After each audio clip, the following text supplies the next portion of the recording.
Vamos, nesse momento, nos acomodando de uma maneira confortável em nossos lugares.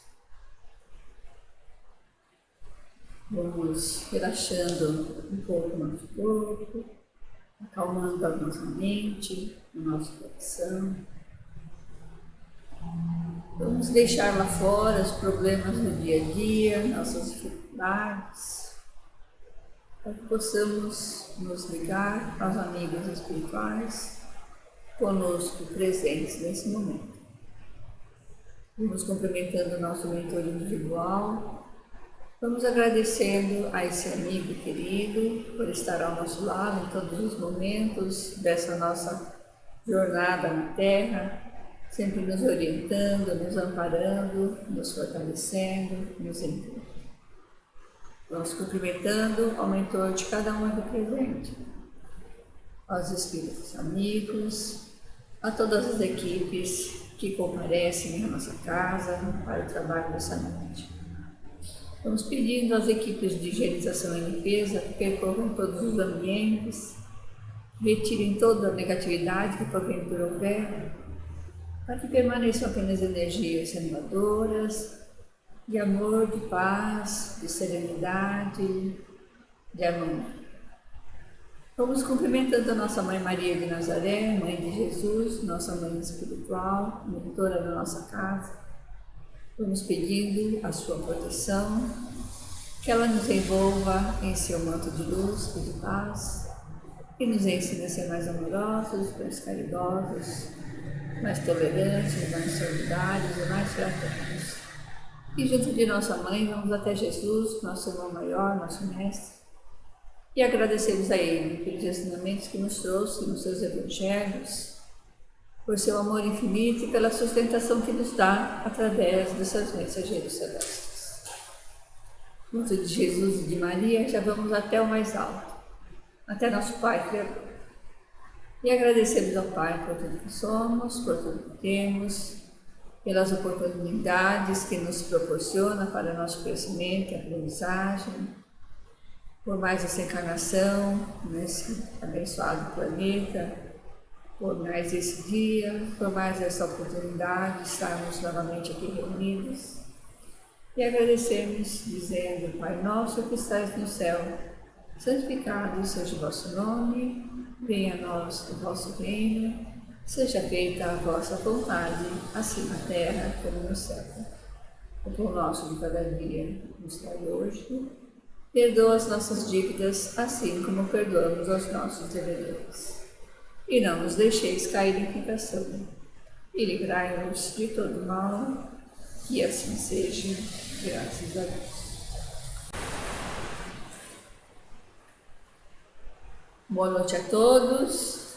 Hoje nós vamos trabalhar o capítulo 5 do Evangelho segundo o Espiritismo, Bem-aventurados os aflitos.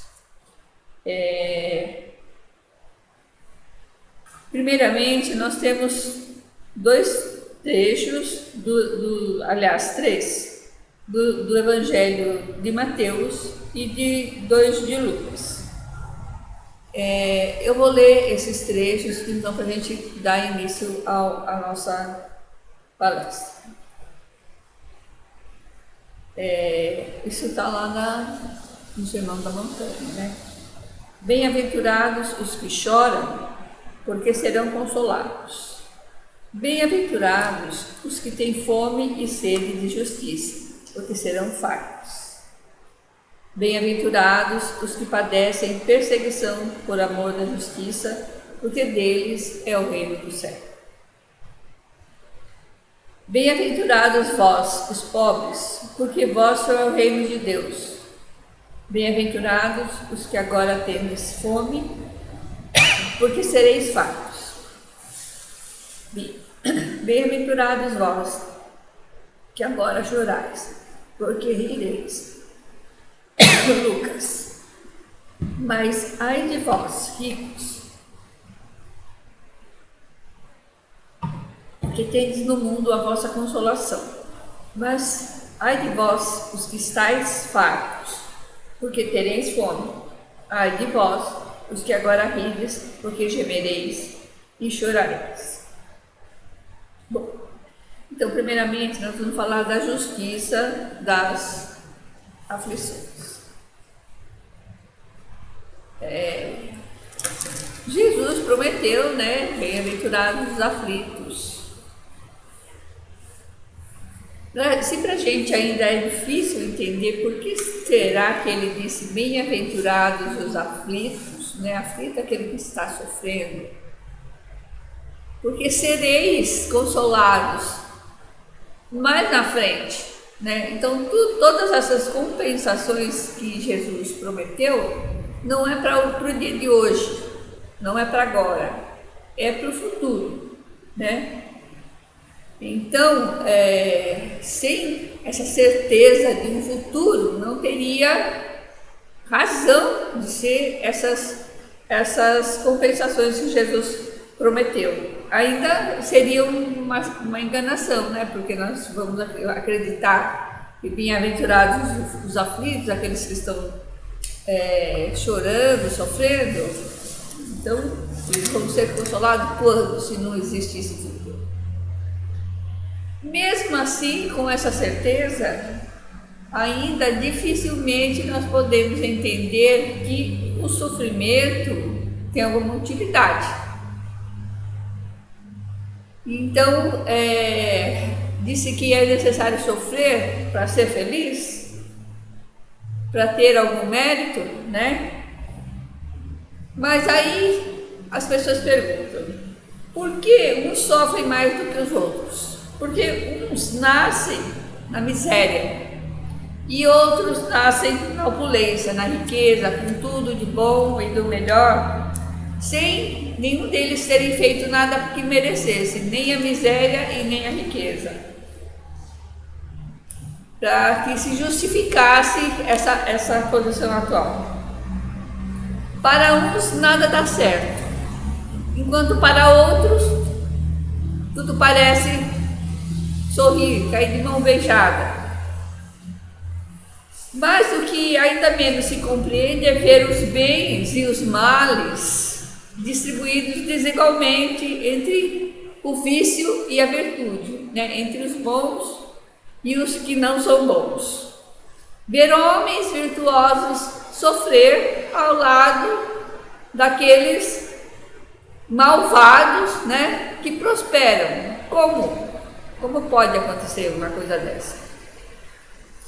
Tudo bem, a fé no futuro, acreditar que existirá um futuro, que esse futuro vai ser melhor, vai nos proporcionar paciência para entender e aguardar esse futuro melhor. Mas ele não explica essas anomalias, essas anormalidades, porque uns nascem assim e outros nascem assado, porque uns têm sorte, outros nada dá certo, né? Essa situação, quando não se tem o conhecimento, parece desmentir a justiça de Deus. Por isso que muita gente não acredita na justiça de Deus ou nem acredita em Deus, né? Porque à primeira vista parece um contrassenso. Mas quando se admite a existência de Deus, não é possível admitir Deus sem a perfeição infinita, sem a bondade infinita, né? Se nós admitirmos Deus, Ele é todo-poderoso, Ele é infinitamente bom e infinitamente justo. E se Deus é justo, essas injustiças, entre aspas, não poderiam acontecer.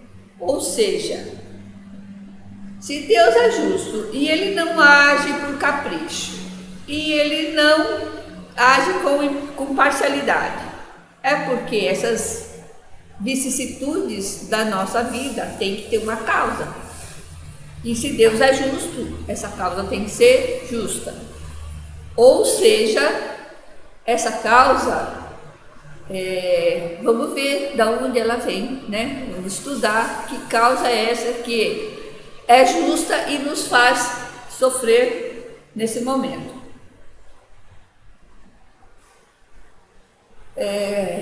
Naquela época, quando Jesus veio, as pessoas realmente não tinham a mínima condição de entender isso. Mas Jesus, né, já trouxe o entendimento e agora o Espiritismo mais claramente deixa a gente entender por que determinadas coisas acontecem. Então, as vicissitudes da vida, elas são de duas espécies, ou seja, elas têm duas origens diversas. Existem vicissitudes que que têm a sua causa na vida presente, na vida atual, e outras que não têm essa causa nessa vida. Então, se ela não tem a causa nessa vida, ela tem que ter a causa fora dessa vida, ou seja, numa existência anterior. Então, só que a maioria dos nossos problemas, das nossas dificuldades, se nós examinarmos bem o que nos acontece, nós vamos ver que eles são, sua grande maioria, são consequência natural do caráter e da conduta das pessoas que os sofrem. Então, a maioria desses males que provém da vida presente é causada por quê? Pelo nosso próprio comportamento, pela nossa própria maneira de ser, né? Então, quantos homens, né, caem, né, a maioria de nós caem em dificuldades por nossa própria culpa. Porque se nós formos examinar, olha, vejam bem, se nós estamos na Terra, e a Terra é considerada um planeta de provas e expiações, nós não vamos poder querer esperar que na Terra nós sejamos felizes, porque a Terra não é um planeta de felicidade, é um planeta de provas e expiações, é um planeta escola. Nós viemos aqui para passar por determinadas lições. E é uma escola tão excelente que tem lições de toda espécie, para todo tipo de aluno. Então, nós vamos passar pelas lições que nós precisamos para crescer, para aprender e que nós merecemos. É justo. Por quê? Porque nós precisamos nos libertar de alguns pensamentos, de alguns comportamentos que ainda são presentes na nossa vida.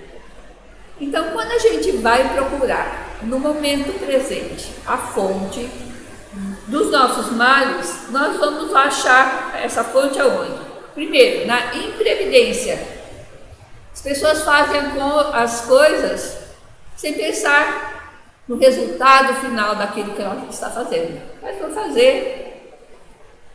No orgulho e no egoísmo, essas são as causas principais. O orgulho e o egoísmo. Nós queremos tudo, estar no centro do mundo e nós nos orgulhamos daquilo que nós somos. Às vezes nós nem somos, nós queremos parecer alguma coisa que nós nem somos. E porque nós somos egoístas, nós queremos tudo para nós, a ambição desmedida, né? Então eu quero sempre mais. Eu não me contento com aquilo que eu tenho, né? Mesmo que eu já tenha o necessário, o essencial, eu sempre quero mais. A ambição desmedida muitas vezes leva as pessoas a fazer coisas que de outra maneira elas não fariam, e isso vai ter uma consequência. A falta de ordem, de organização, de planejamento na nossa vida, fazendo as coisas atabalhoadamente, sem ter um planejamento. A falta de perseverança, nós começamos muita coisa e nada termina, né? Então, diz que é aquela pessoa que tem muita iniciativa e pouca acabativa. Então, começa, não faz, não termina. Então, fica sempre marcando o passo no mesmo lugar. O mau comportamento, a pessoa que não tem absolutamente educação, trata mal as outras pessoas, acaba fazendo inimigos sem necessidade. né? Porque não sabe se comportar. Desejos, né, sem limite, aquela pessoa que quer porque quer, é uma imaturidade da pessoa que querer aquilo que nem vai ter utilidade, mas ela quer, né? A vaidade, né, os interesses, então a pessoa por vaidade, por interesse, acaba fazendo coisas que não deveria. A intemperança, né, aquela pessoa que é explosiva, que não se controla, os excessos de toda natureza, né? Então a pessoa que come muito, bebe muito, ou se diverte demasiado, passa a noite sem dormir. Existem pessoas que fazem tudo em excesso. A fraqueza, muitas vezes, né? E há pessoas que, numa situação onde ela teria que tomar determinadas atitudes, ela não deixa passar, não faz, é fraco, né? A indiferença, principalmente com as pessoas que estão ao nosso lado e não só aqueles que estão mais próximos, como as pessoas que estão mais distantes da situação, da família, da cidade, do estado, do país, do planeta, né? Nós precisamos nos preocupar com tudo isso. Então, que todos os que têm o coração ferido pelas vicissitudes e decepções da vida interroguem a sua própria consciência. Como a gente tem que fazer como Santo Agostinho disse que ele fazia, que toda noite procurava, né, interrogar a sua consciência o que ele tinha feito de certo ou de errado. Porque quando a gente descobre que a gente fez alguma coisa de errado, a gente pode imediatamente, no dia seguinte, tentar consertar, fazer diferente, não fazer mais daquela maneira errada, e reparar de alguma maneira possível aquilo que nós fizemos de errado. Então, a gente fazendo isso, nós não vamos esperar que venha até nós a cobrança, né? Porque tudo aquilo que nós fizemos de errado, de uma maneira ou de outra, ele vai voltar para nós. Isso é a lei, é uma das leis da vida, é a lei de causa e efeito, ou o efeito bumerangue, o que volta para nós de qualquer maneira. Isso é da lei.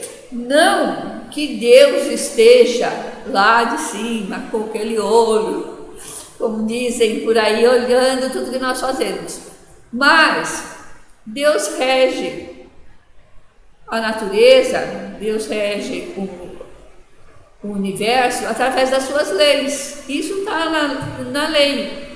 Então, se é da lei, é inexorável, vai acontecer. Porque o que eu fiz de errado, de uma maneira ou de outra, eu estou enviando para a vida e a vida vai me devolver da mesma maneira. Então, na maioria das vezes, o homem é o autor dos seus próprios infortúnios, né? Então, nós fabricamos o nosso, entre aspas, inferno do jeito que nós queremos. Mas, em vez de reconhecer isso, a gente põe a culpa, a gente sempre arranja um culpado para os nossos problemas. Ou é a sorte, ou é a providência, ou a falta de oportunidade, ou é a estrela, a sorte. Eu nasci num dia que não era bom, então eu vou ser um azarado pro resto da minha vida.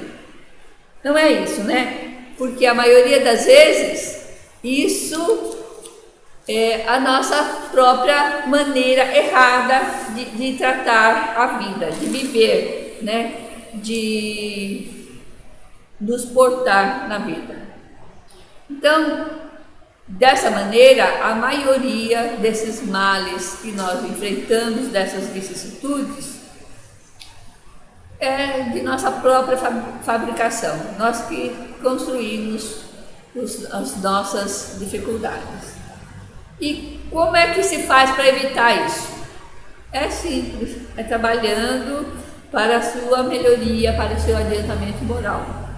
Porque quando nós já dominarmos esses defeitinhos que eu acabei de citar, nós não vamos sofrer mais a volta dessas coisas erradas que nós fizemos. Então, Deus vê tudo que a gente faz, quer dizer, não como eu falei, mas através das suas leis e através de Deus na nossa consciência, né? Porque nós podemos enganar todo mundo, mas nós não podemos enganar a nossa consciência. E o que é a nossa consciência? É Deus dentro de nós. Então, mesmo que alguma coisa errada que nós fizemos, ninguém viu, não atrapalhou ninguém, mas eu vi. Então isso, de uma maneira ou de outra, vai voltar para mim mais cedo ou mais tarde. Então, nas pequenas como nas grandes coisas, o que eu fiz de errado, aquilo que eu pequei, eu vou sofrer da mesma maneira. Porque esse sofrimento ele serve para nos mostrar que nós estamos caminhando numa direção errada. Então a dor é uma setinha indicando: não vá por ali, porque você vai se dar mal se você for por ali. É para isso que serve a dor, é para isso que servem essas vicissitudes, para a gente reconhecer qual é o caminho certo, para a gente poder diferenciar o certo e o errado, o bem e o mal, para a gente saber escolher o melhor, né? E quando a gente tem esse discernimento, a gente pode nos melhorar, e em nos melhoramos nós vamos evitar todo esse sofrimento que ultimamente, né, nós temos passado por ele. E nós vamos, de uma maneira ou de outra, refazer isso que nós fizemos de uma maneira errada. Nós precisamos resgatar. As pessoas falam pagar as suas dívidas. Mas nós não viemos para o planeta Terra para sofrer, nós viemos para aprender. Agora, aquele que não quer aprender, que insiste em marcar passo no mesmo caminho errado, esse sofre. Se nós viemos para aprender e nós aprendemos, nós estamos bem, nós ficamos felizes. Então, por isso que nós precisamos agradecer a Deus todas essas oportunidades que Ele nos dá de a gente se melhorar. Então, aquilo que nós conhecemos por problemas, por dificuldades, são só oportunidades, são lições que nós temos que aprender.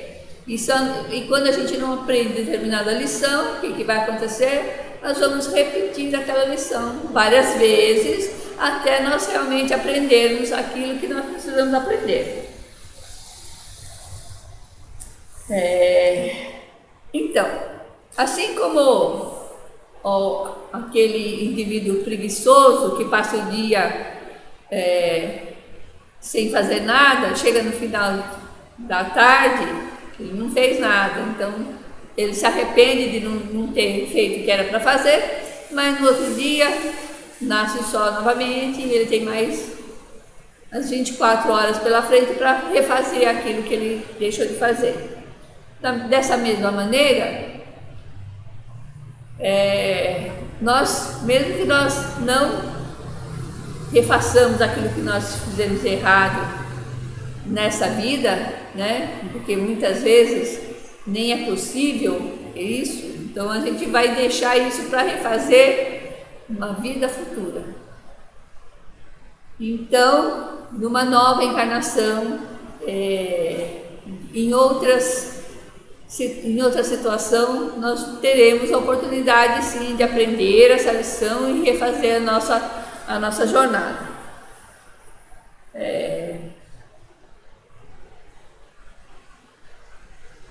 aí nós vamos cair no segundo tipo de aflição, que é aquela aflição que está nas vidas passadas. Então, se nós reconhecemos que nós temos passado por diversas aflições provenientes dessa mesma vida, nós também passamos por algumas coisas que não estão nessa vida, ou seja, estão na vida passada, que nós estamos resolvendo agora, aquilo que nós não resolvemos aquilo lá no passado. E se nós não resolvermos nessa vida, nós vamos resolver lá na frente. Ou seja, quanto antes melhor, né? Porque fica mais barato também. Porque normalmente quando a gente paga depois, a gente paga com um pouquinho de juros. Então, que nós possamos, né, examinar bem a nossa consciência, fazendo aquilo que Santo Agostinho nos aconselhou, e reconhecendo aquilo que erramos, e que na medida do possível nós vamos procurar retificar esse erro, né? Quanto antes melhor nós retificarmos esse erro, porque nós aí não ficaremos devendo, né? E aí nós poderemos evitar muitas outras aflições desnecessárias.